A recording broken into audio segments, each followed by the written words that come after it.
지수가 폭등하는 날에 상승 종목수가 소수에 불과하고 근본적인 원인은 국민연금입니다. 리밸런싱을 안 했기 때문에 그런 외국인 입장에서도 맘 놓고 파는 겁니다.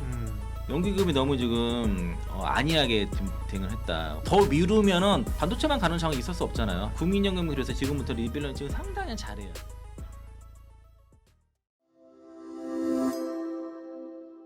예민수의 경제토크 IM증권 이창환 영업이사님 오셨는데요. 주가가 오르긴 하지만 이 쏠림과 변동성을 어떻게 보고 대응할 것인가 이야기하겠습니다. 정말 뭐 주가도 역대급 상승이지만 변동성과 이 차별화도 역대급이에요, 그죠? 예전에도 이런 게 없었던 건 아닌데, 그죠? 네. 이번에 유독 심한 것 같습니다. 왜 이런 현상이 나타날까요? 결국에는 그 뭐 삼성전자나 SK하이닉스가 중심이 되죠. 그 네. S7이라고 하지만 그 삼성전기를 포함해서 그 삼성물산, 생명. 네. 그리고 이제 삼성전자, 우선주, SK스퀘어 다 그 반도체 결국 다 AI랑 연관된 거기 때문에 한 개로 보고요. 그 S7이 사실상 지수를 끌어올리고 나머지는 소외되는 그런 구조고요. 네. 그런 이제 S7 종목들이 좀 조정 받으면은 다른 종목들도 반등이 나타나는데 너무 급락하면 다 영향을 받는 그렇기도 합니다. 그리고 이제 삼성전자나 SK하이닉스가 전체 시가총액 그 코스피 시가총액의 절반 정도 차지하기 때문에 영향이 없을 수가 없죠. 그리고 이제 지수가 폭등하는 날에 그 상승 종목수가 소수에 불과하고 이런 것들이 비일비재한데 이번에 이제 그 대략 그러니까 어제 오늘 정도부터 약간 변의 조짐은 7월부터는 좀 변의 조짐 분명히 있는데 이런 쏠림의 핵심이 삼성전자, SK하이닉스의 실적이 너무 좋아서 다 좋으니까 그걸로 몰리는 것도 있지만 네. 단일 종목 레버리지 ETF 영향도 있고 근본적인 원인은 국민연금입니다. 국민연금이 리밸런싱을 안 했기 때문에 그런 일이 벌어진 거예요.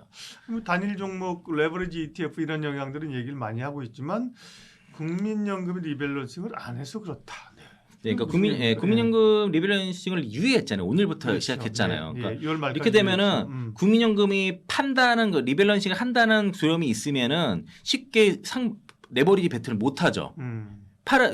주가가 밀릴 수도 있으니까 자신 있게 그 국민연금 그 리밸런싱 안 하니까 자신 있게 레버리지 배팅 들어오는 거고 외국인 입장에서도 맘 놓고 파는 겁니다. 주가 자기가 팔아서 너무 급락하지 않고 받아줄 있으니까. 그러니까 주가가 올라가게 되면 지수가 올라가게 되면 여기는 계속 매도를 해야 되는 상황인 건데 삼성전자, SK하이닉스 같은 경우는 그런데 연기금은 거기에 매도를 하지 않고 있고 그리고 이제 그러면은 하단은 막혀 있다 자신감이 있으니까 이제 단일종 레버리지 막심 수급이 밀고 들어오고 그게 쏠림이 심해서 뭐 하루에 거래량의 30%가 그 단일종 레버리지로 쏠려버리는 그런 상황이 벌어졌던 거고요. 그리고 이제 그 하루에 뭐 그 올해 이제 삼성전자가 상단이 그 최고점이 한 490% 연간으로 그리고 하이닉스가 1030% 올랐습니다. 그런데 불구하고 더 간다고 싸니까 밸류에이션 상 싸니까 글로 좀 붙였다고 볼 수 있겠고, 그러니까 국민연금 때문에 지금 그 쏠림이 더 심해졌다는 얘기가 뭐냐면은, 그러니까 아까 말씀드린 것처럼 리밸런싱을 제때 안 한 후유증이 지금 심각하게 벌어진 거거든요. 그러니까 5월 말에 기금 이용해서 국내 주식 목표를 14.9%에서 20.8로 올렸잖아요. 그리고 이제 전략적 그 허용 범위가 있고 전술적 허용 범위가 있는데 이걸 합쳐서 실질 허용 범위 상단은 19.9에서 28.8로 넓혔는데 이 말을 안 팔겠다는 얘기를 한 거예요, 결국에.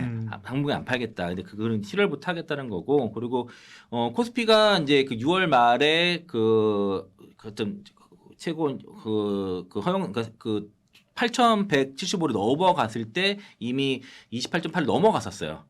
넘어간 상태, 9천 가서는 30.8까지 올랐었다가 그러면 초과분을 매도해야 되잖아. 이걸 안 했다고요. 그렇죠. 이걸 계속 유예해 왔어요. 그래서 이제 하겠다고 하는 건데, 근데 이제 뭐 이조공장에 매도할 이유가 뭐 이렇게 할 수도 있겠지만은 이걸 매도를 안 했기 때문에 지금의 쏠림이 더 심해졌다는 겁니다. 그리고 그 중에 하나가 뭐냐면 이제 이 국민연금 같은 경우에 전부 다 자체 운영하지 않잖아요. 55% 위탁을 하잖아요. 위탁 그 자산운용사 입장에서는 수익률을 올려야 되잖아요. 쏠림이 심하니까 반도체를 집중할 수밖에 없는 겁니까? 다른 거 섹터 팔고서 글로 가야 되는 거예요. 구조적으로 반도체에 집중할 수 없는 시장 환경이 벌어졌다는 겁니다. 그래서 이제 그래서 이제 그런 상황이 벌어진 건데 이게 이제 국민연금이 그래서 지금부터 리밸런싱을 상당히 잘해야 돼요. 그러니까 더 미루면은 당연히 더 망가지기 때문에 두 종목 그러니까 반도체만 가는 상황이 있을 수 없잖아요. 아무리 그쪽이 실적이 좋고 밸류에이션이 그 모멘텀이 좋다고 다른 섹터가 다 좋고서 그건 오래가지 못하거든요. 다른 섹터 올라가줘야 자연스럽게 삼성전자, SK하이닉스도 비중도 그 펀드 내 비중도 낮아지면서 다시 더 가고 이게 선순환이 돼야 되는데 한쪽만 가면 계속 매도 나오고 다른 쪽은 계속 죽고 이게 그 정상적인 시장 아니라는 거죠. 이러면은 그 지금의 장세 그러니까 건강하게 못 가죠. 못 가요. 오래 못 가요. 삼성전자, 하이닉스 못 갑니다. 이렇게 되면. 맞아요. 네. 그래서 다 죽는 구조기 때문에 이걸 막아줘야 되는데 연기금이 너무 지금 안이하게 지금 대응을 했다. 혹시 뭐 선거가 있어서 그런 걸 수도 있겠지만은 그게 뭐 아니라고 해도 이건 좀 지금부터 좀 상당히 좀 잘해야 될 거다라고 보고 있습니다. 그러니까 이제 리밸런싱이라고 표현하지만 일단은 오른 걸 줄여야 돼요. 매도한다는 거예요. 그죠? 네, 잘 팔아야 돼요. 그걸 리밸런싱으로 표현하는 건데 그럼 나올 수 있는 뭐 매도 폭탄 이렇게 얘기합니다만 지수를 뭐 8천 7천 끌어내리면서 팔 수 있겠어요. 그건 불가능한 얘기인데 네. 말씀하신 것처럼 지혜롭게 잘 시장에 소화를 시켜야 되는데 나올 수 있는 매도 규모가 얼마나 되는데?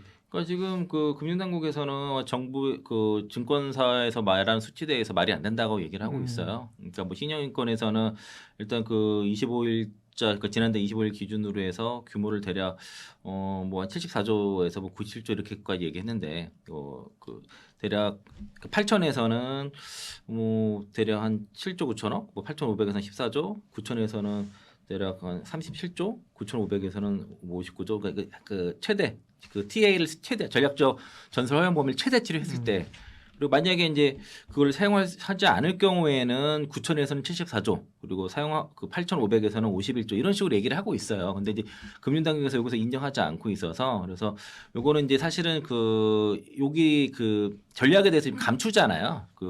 연말까지 감추기 때문에 알 수는 없습니다.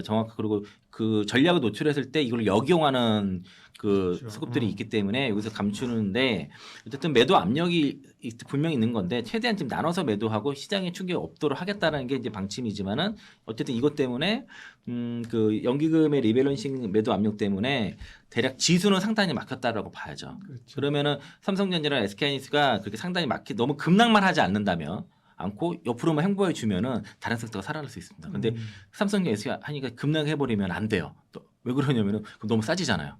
그럼 다른 거 봐서 삼성전자 SK를 산단 말입니다. 그러니까 적당히 횡보를 해줘야 돼요.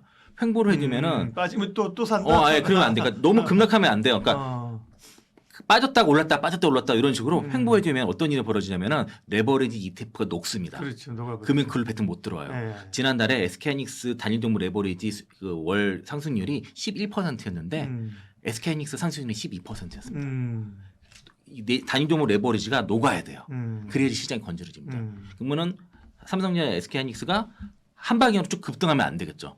올랐다 빠졌다 횡보만 해주고 그러면 다른 섹터가 살아날 수 있습니다. 그거를 여기 그러면은 연기금이 삼성전자 SK를 좀 적당히 팔아주면서 그래도 파는 와중에서도 소부장들을 좀 사주거나 그렇죠. 코스닥 그게 건강한 종목들을 거예요. 좀 사주면은 네. 이 장기적으로 우리 장이 더 건전하게 오래 갈 수 있거든요. 그렇죠. 그러니까 네. 지금 7월달이 너무 중요한 겁니다. 맞아요. 그 잠깐 말씀하셨지만 국민연금은 뭐 매니저들이 100% 이 돈을 굴리는 게 아니라 그 운용사들에게 선정해서 돈을 맡긴단 말이에요, 그죠? 네. 그러면 위탁 운용사들도 고민이 많겠네요, 이들의 행보는. 네. 그러니까 이제 그 위탁 직접 운영하는 네. 거랑 위탁이랑 비율이 45대 55거든요. 위탁 운영이 이제 55%예요. 그러니까 이제 운용사들이 다 벤치마크 수익률 대비해서 평가를 받는데 그래서 이거 6월 29일에 재밌는 일이 벌어진 게 그 S7이 급락하고 코스닥이 급등했잖아요. 네. 막 상한가 종목도 나오고 했는데 이때 어떤 일이 벌어졌었냐면은 그러니까 얘네들 전략도 뭐 그전에는 이제 삼성전자 SK하이닉스를 집중을 하다가 벤치마크를 내리는 전략을 쓴 겁니다. 코스피 200을 끌어내려 가지고 다른 종목을 올려 가지고 그러면 벤치마크를 내려서 다른 수익을 올리는 전략을 써가지고요. 그래서 이제 그 리밸런싱 그렇게 했습니다. 그래서 6월 29일에 코스닥 종목들 급등할 종목들을 수급을 보면은 전부 다 금융투자, 투신, 연기금, 사모펀드 이 4개 수급이 정확히 들어옵니다. 근데 그 다음 날 이게 날려져 버렸잖아요. 노출됐잖아요. 다시 바꿔요. 그래서 그 많이 올렸던 코스닥 종목들을 차익 실현을 하고 그리고 이제 그 잠시 또 그 반도체 쪽으로 또 집중하는 그런 그 수급이 벌어졌고 이제 오늘부터는 연기금이 이제 매수를 안 하고 매도를 하기 때문에 이게 좀 따라갈 필요가 있겠고 수익률 올리려면은 그러면은 이제 자산 운용사 입장에서도 좀 반도체에다 집중해서는 수익률을 못 올릴 가능성이 높습니다. 7월 8월 뭐 연말까지 시작이 되니까 그러면 지금부터는 운용사들 입장에서는 그러니까 어쨌든 종목수는 많잖아요. 그러니까 반도체보다도 다른 종목에 수익 게임 할 가능성이 높고 지금 그 선택을 받은 게 소부장 쪽으로 판단하고 있습니다. 최근에 이 급격한 변동성의 가장 첫 번째 이유로 국민연금을 꼽으셨어요. 시장에서는 그것보다는 사실 레버리지 ETF를 주범으로 먼저 몰았었는데 그죠? 국민연금의 수급을 얘기하셨고 레버리지 ETF의 영향도 꽤 컸던 거잖아요. 그러니까 주범은 국민연금이고 그걸 가속화시킨 게 단일 종목 레버리지 ETF라 볼 수 있겠습니다. 그러니까 이게 또 ETF가 쏠림을 증폭시킨 거죠. 쏠림의 주범은 국민연금이라고 맞다 볼 수 있겠고요. 삼성전자라든가 그 하이닉스의 2배 레버리지 상품에 자금이 되고 몰리면서 출시 한 달 만에 순자산이 17조 4천억까지 벌어지고 좀 더 올라가고 있는 상태고요. 그러니까 기초사진이 오르면 2배를 추정하는 건데 이 문제는 이게 여기서 쪼까만 얘기해서 하고 제가 저희 요즘 설명을 드렸었는데요. 네. 오를 때 더 오르고 빠지면 더 많이 하락하는 거. 오를 때 더 많이 사야 되고 빠지면 더 많이 팔아야 되는 그런 상태입니다. 이게 간단히 말씀드리면은 예를 들면 기초자산이 100억이 있고 그러면은 해지를 하려면은 선물을 2배를 선물 해지면 2배를 사잖아요. 그러면은 100억, 200억이잖아요. 근데 만약에 그 주식이 10% 빠졌어요. 그러면은 선물에서 200억이면 180억이 되죠. 그럼 여기는 80억이 되잖아요. 그 기초 자산은 2배 안 맞죠. 선물을 더 때려야 된단 말이에요. 그게 2배 맞추려면 20억을 더 팔아야 20억을 더 팔아야 되는 겁니다. 그러니까 매도가 매도를 부르는 상황이 그렇게 벌어지는 거고 이거를 이제 오버 레버리지라고 그렇게 얘기를 하는데 이 오버 레버리지 상승 때문에 쇼감마가 계속 나오는 상태라고 볼 수 있겠습니다. 그래서 이제 그 골드만삭스가 코스피가 5% 움직일 때마다 뭐 그 47억 달러, 그리고 7조 2천억 규모의 간말 리밸런싱 수요가 발생한다라고 분석을 했었고요. 이제는 그 코스피 내 삼성전자나 SK하이닉스의 비중이 거의 60%를 넘어가는 그런 상황. 한때 그랬습니다. 코스피 200 내요. 코스피 전체 말고 200 내 60% 넘다 보니까 맨날 지금 그 3월달 이후로 지금 서킷 브레이커가 지금 4번 걸렸잖아요. 맞아요. 사이드카는 다반사고. 네, 24번씩 걸리고. 네. 그래서 이제 이게 지금 빅스지수가 미국에 대비해서 5배 높으니까요. 이 변동성이 거의 약간 구조화된 게 아닌가. 그런라고 볼 수 있겠고 그리고 개인들 투자자들의 지금 사실은 이제 그 신용잔고는 늘고는 있는데 예탁금 대비해서는 과한 건 아니에요 사실은. 하지만 그게 꾸준하게 늘어난다는 게 그게 문제인 거고 그리고 이제는 신용잔고뿐만 아니라 이게 단위 종목 레버리지까지 자산까지 합쳐서 봐야 되는 그런 상황이라 볼 수 있겠습니다. 그래서 이제 사실은 요거 잘못 쓰면은 정말 계좌 한 방에 한 달 안에 막 녹아 녹기 때문에 단위 종목 레버리지 쉽게 개인 투자자들이 쉽게 접근할 건 아니다라고 보고 있습니다. 미국 선물 쪽에서 뭐 파생 상품 만드는 거는 뭐 150배짜리가 상품도 막 있다르잖아요. 한국 연구를 대상으로 해가지고요. 네. 그러면 7월에 이 수급의 변화들 말씀하신 국민연금이나 뭐 단일 종목 레버리지도 정부에서 좀 규제가 나올 거예요. 그러니까 왜냐하면 사실 현대차도 만들고 지금 더 만들려고 눈치 보고 있었던 것이 있었거든요. 이제 새로 출시하기는 글렀고 그죠. 기존 것들도 이제 뭐 예탁 자산을 늘린다든지 뭐 교육 이수 시간을 늘린 이렇게 될 거예요. 그럼 어쨌든 7월에 나타날 수 있는 수급의 변화들은 어떤 것들일까요? 그러니까 양날의 칼인데 제가 국민연금 리밸런스 잘해야 된다는 말씀 드렸잖아요. 그러니까 저도 이제 삼성전자 그러니까 반도체 종목들 투자를 비중하고 있고 대형주 위주로 투자를 하고 있지만은 좀 조정을 받아야 돼요. 사실 그래서 이제 국민연금이 대형주를 좀 덜어내면서 그러면서 그 리밸런싱을 하고 그런 와중에도 좀 중성 종목들이라든가 코스닥 종목들을 같이 사주고 그러니까 그 주요 리밸런싱 대상 종목들 외 종목들 좀 사주는 형태가 시장 건전성이 좋고 그래서 이제 사실 6월 달에는 국민연금 했던 게 그 삼성전이라든가 SK스퀘어 현대차를 줄이고 삼성생명, 삼성물산, 신한지주 이런 걸 샀어요. 그러니까 이제 그래서 삼성생명도 물산도 좋았던 것도 있고 그리고 일단 국민연금 자체가 리밸런싱 그 거래일을 기존에 10일에서 21일로 늘려서 일간 매도를 분산을 지금 하기로 했고 그리고 김성주 이사장 같은 경우도 이제 뭐 어떻게 할 거지 언제 얼마나 어떻게 매도할 건지에서 철저히 비공개 충격 최소화하겠다고 한 게 예전에 국민연금에서 선물한 해지 할 때 얼마 금액을 딱 공개를 해버리니까 외국인들이 그걸 이용해서 월 초에는 환율이 막 떨어지다가 월만 되면은 국민연금이 그 돈이 떨어질 때는 환율이 막 쳐서 올라가고 그래서 외국인들이 그걸 가지고선 철저히 해먹었습니다. 그런 어떤 역용을 방지하기 위해서 비공개를 한다라고 볼 수 있겠고 그리고 전체로 이제 이걸 좀 완화하기 때문에 중요한 거는 이 자금이 채권 시장으로 가야 돼요. 채권 시장으로 흘러가서 채권 시장 금리를 장기 금리를 상단을 좀 일정하게 안정시키는 게 더 중요합니다. 사실은 주식시장보다 채권 시장이 훨씬 더 큰데 자꾸 채권 시장 흔들리잖아요. 지금 자꾸만 온 자금이 다 주식시장을 가버리니까 국민연금도 원래 주식을 팔아서 채권을 사주면서 해야 되는데 그걸 안 하고 있다 보니까 지금 채권 시장이 흔들렸는데 어쨌든 그런 채권 시장으로 자금도 흘러가고 그리고 그동안 좀 소외됐던 가치주라든가 금융지주사로도 좀 순환매가 되면서 이런 것들이 맞물리게 되면 시장 훨씬 더 안정화가 되고 잠깐 눌리더라도 결국은 반도체가 더 잘 갈 수 있어요. 또 많이 가기 위한 좀 쉬어가는 구간이 반드시 필요하다라고 그렇죠. 보고 있습니다. 지나치죠 지금의 쏠림은. 그런데 또 이런 질문을 드려보면 그러면 이제는 그런 반도체 중심의 대형주의 주도장은 끝난 거고 중소형주 전성 시대가 다시 오느냐?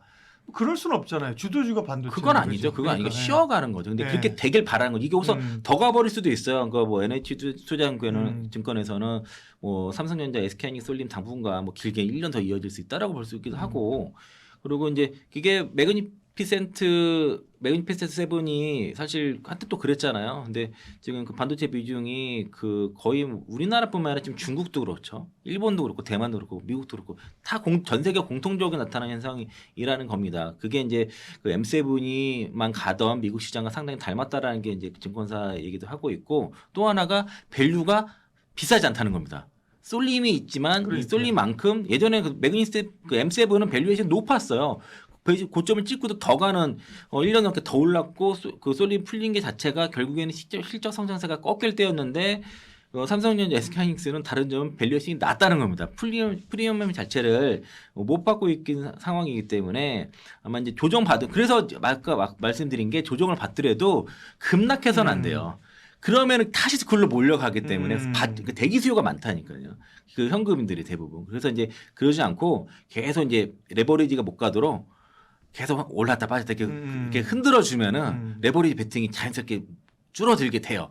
그런 그림이 나오면서 다른 섹터 가는 쪽으로 그리고 실적 성장 꺾기 전까지는 적어도 지금 이익의 피크가 뭐 지금 하나증권에서 27년도 2분기 정도 얘기하잖아요. 그 이익률이 피크 나오는 게 그러면 그때까지 쉽게 주도주 자리 뺏길 가능성은 없겠죠. 그렇게 봅니다.